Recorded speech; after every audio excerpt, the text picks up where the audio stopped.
WWE Survivor Series 2024 War Games comes to you live this Saturday from Vancouver, Canada. As always, let's not mess around, let's get straight into my official predictions for Survivor Series War Games. We start off with the World Heavyweight Championship on the line as Gunther defends his title against Damian Priest.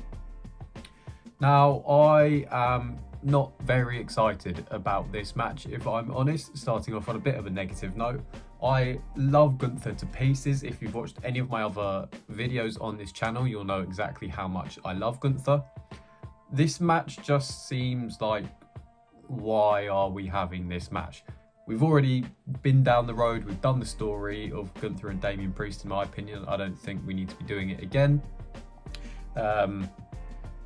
And yeah, I really don't have much to say about this one. Of the 5 matches on the card, this is the one that I have the least amount of interest in. So I'm going to take Gunther to retain his title, and that's about all I have to say about it. Next up, the United States Championship will be on the line with LA Knight defending against Shinsuke Nakamura.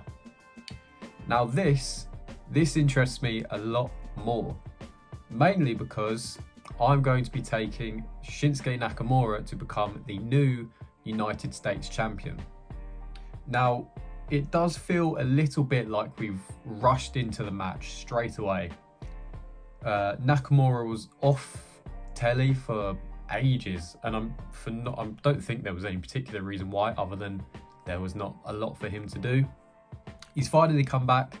He's gone straight into a championship feud, and I just can't bear to see Shinsuke Nakamura lose another feud, another title feud specifically.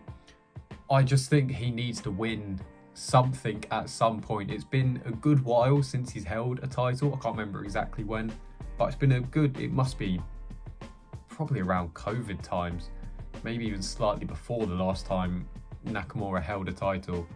And this is nothing against LA Knight, although his title reign hasn't quite strided on like I hoped it would. He was red hot when he won the title, and he is still really over, really popular as a babyface, but I don't know, something's been missing for me. I think his character is sort of derailed a little bit from what made him so popular in the first place. But more than anything, this isn't about LA Knight at all. This is just about Shinsuke Nakamura deserves and needs to win a feud, and not necessarily win a feud, just needs to win an important match. You know, LA Knight could win the title back in a few months. Who knows? But Nakamura just needs to win a match and win a title, and let's have a title change on a Survivor Series card. It's a big 4 pay-per-view, big things should happen. So for that reason, I'm taking Shinsuke Nakamura to become the brand new United States Champion. Triple threat action up next as Bron Breakker defends his Intercontinental Championship against Sheamus and Ludwig Kaiser. Now this is a match that I can get excited about because it is 3 strong men in different regards. Obviously Sheamus has the big frame, Bron Breakker has the scary athleticism, and Ludwig Kaiser is just amazing, and I really enjoy him. So I'm going to be taking Bron Breakker to retain his title. I think, by the way, that bump he took on Raw where he sort of dove into the corner of the announce table, horrible bump. And I haven't seen anything about him being hurt from it, but I would be really surprised if he hasn't done something damaging to himself. A horrible bump, and I do hope he's okay and that this match goes ahead. But I will be taking Bron to retain. I would love to see Sheamus win the Intercontinental Championship at some point. It feels like he is destined to do it. He's had that many cracks at it. Surely it will happen at some point. And I did think about giving this win to Sheamus because whenever there's a title match and it's a triple threat, I always immediately think that they've planned that so the champion can lose the title without having to be pinned or submitted, so they protect the champion, but we can have a title change. However, I'm saying it out loud, I'm really talking myself into thinking that Sheamus might win this, but I'm going to go with what my instinct was, which is Bron Breakker. He's only recently won the title back after losing it, so I think it would be a bit too hot potato for it to happen yet, and who knows. I think Sheamus will eventually get that win, and he definitely should, but I don't think it should be right now. I think Bron Breakker should probably retain, and I think Ludwig Kaiser is getting pinned by whoever. Although if the shock of all shocks happens and Ludwig Kaiser walks out the Intercontinental Champion, I will certainly 1,000,000% not be upset or angry about that. I would be very happy with it, to be honest. This is just a win-win match. Any three of these men could walk out Intercontinental Champion, and I will be absolutely delighted with it and happy with it. So really excited for this one, but my official pick will be Bron Breakker to retain the championship. Moving on now, we have the Women's War Games match with the babyface team of Rhea Ripley, Bianca Belair, Naomi, Io Sky and Bayley going up against Liv Morgan and Raquel Rodriguez, Nia Jax, Tiffany Stratton and Candice LeRae. So this is a difficult one to pick the winner, and I've only really... the team I've picked I don't think are going to win, but I've picked using logic of other matches, which we will get to, for the reason that I've gone with the heel team to win. I don't really have much reasons for it other than the babyfaces probably shouldn't win both War Games matches. That's a bit of a spoiler for the other match on the card, but normally logic would dictate a heel team wins one of the matches and the babyface team wins the other match. A really interesting part of this match, which I think it was the Cultaholic lads, if you haven't seen their YouTube channel, another wrestling YouTube channel, one of them said that how fun would it be if during the War Games match Tiffany Stratton cashed in her Money in the Bank contract on one of her teammates, be that Nia Jax or Liv Morgan. How cool would that be? You could then have the story of the team just imploding, or Tiffany could just escape somehow and just flee everything, leaving her team a woman down. That would be really exciting, and I sort of really hope that happens now that I've heard that, because that sounds like it would be a really nice moment. But yeah, I've got no real reason to be picking the heel team to win. The story around Jade Cargill is important to mention here, because someone attacked her and took her out of the match, and we don't know who that is yet. I'm going to assume it was someone on the babyface team, and potentially we find out during the match or leading up to the match who that was, and that can be the reason why the babyface team loses.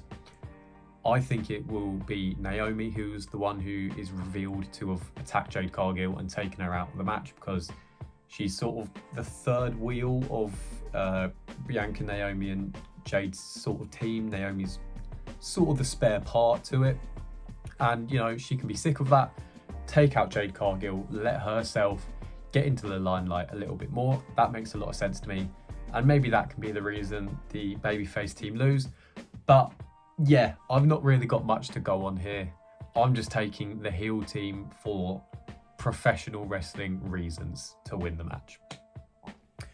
And last but by no means least, we have the men's War Games match with the new bloodline Solo Sikoa, Jacob Fatu, Tama Tonga, Tonga Loa and Bronson Reed taking on the OG bloodline Roman Reigns, Jey Uso, Jimmy Uso, Sami Zayn and CM Punk, with Paul Heyman in the corner.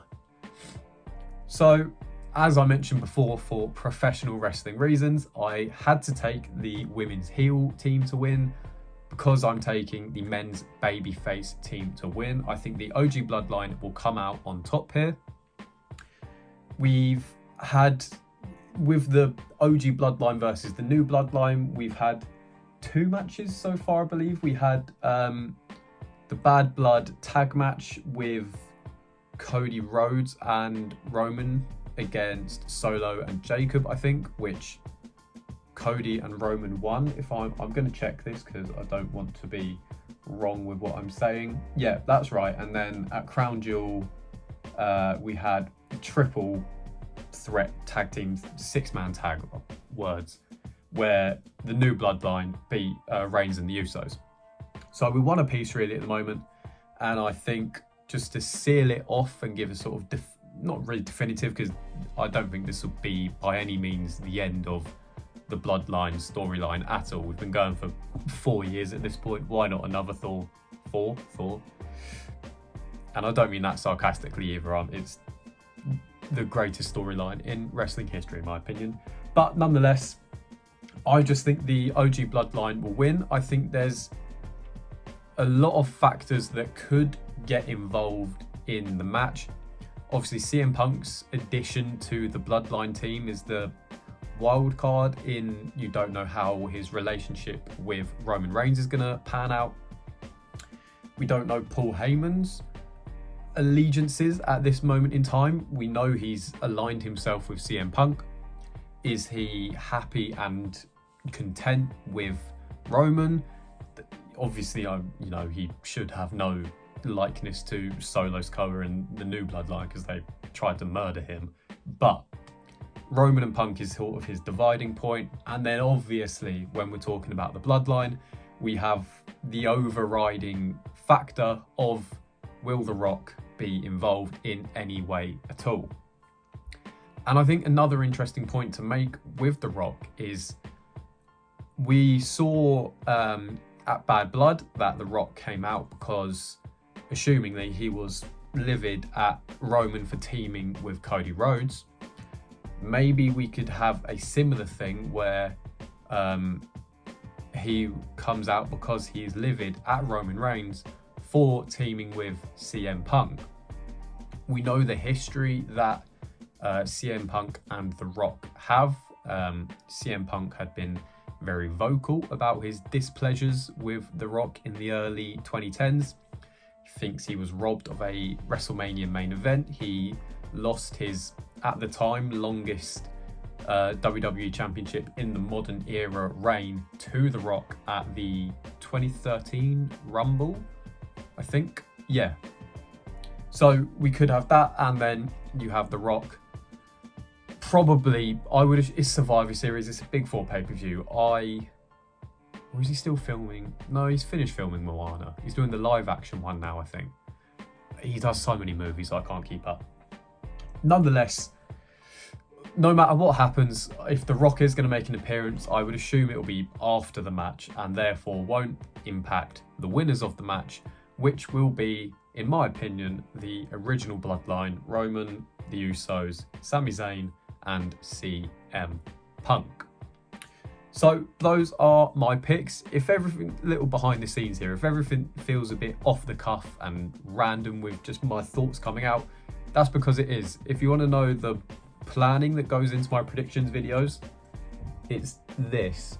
Gunther beats Priest, Nakamura beats LA, New, etc, etc. That's all I write down because when I do the predictions videos, I think it's better to just speak and convey anything that comes into my head instead of planning meticulously who's going to win, what exact spots are going to happen, what everything that could happen. I think it's better to just have a conversation with you watching the videos, and hopefully that sort of comes off in a nicer way and it makes it a bit more of a natural listen.